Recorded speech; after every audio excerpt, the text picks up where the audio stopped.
Ka Sonia bat Rahul Gandhi kila syak keno bat syak tokit hakam mukaduma jongkan National Herald ka jing ujor kala keno bakadon ka jing tmule kam sniu deki katto kat nengut ki riupok mat haka sanhi masima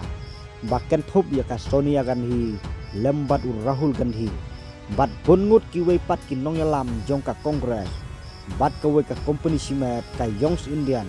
namar ka jing keno baki don kti haka skim lum pisah ka Enforcement Directorate hakas sithoding kala mudoi persya yaki MP jongka seng Kongres ka Sonia Gandhi bat Rahul Gandhi bat ye usam Pitroda badai uhe jongka te ka Overseers Unit jongka te ka seng haka balakeno baki dei ki kamthok pisa jongka National Herald ka jing bisyar ka bakerpang kala bu ya ka arpusan terik ku April kum ka terik pan bisyar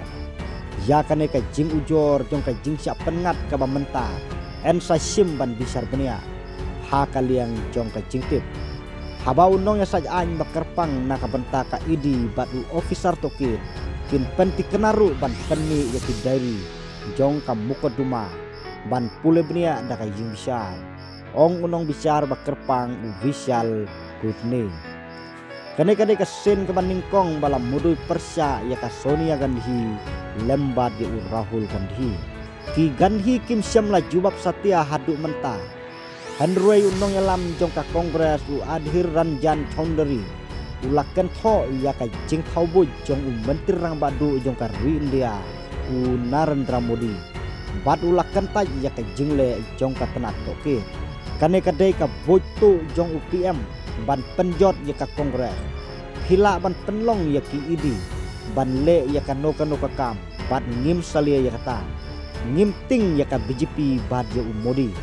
ngin ya khon ya ka ne ulaong haka sisa jan ka idi kala penmi ya ki jing penpena ban sim ya ki mar ki mata ki bomla ban penkela ki ba syongdor hadun rius pan riu kuwe kelur ya kine la penyaso hau benai November arajar alpulai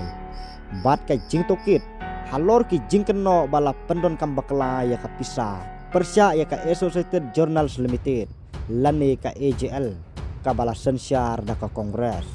ya kini ki jing penbena ki bapan cuti ya ketika jaka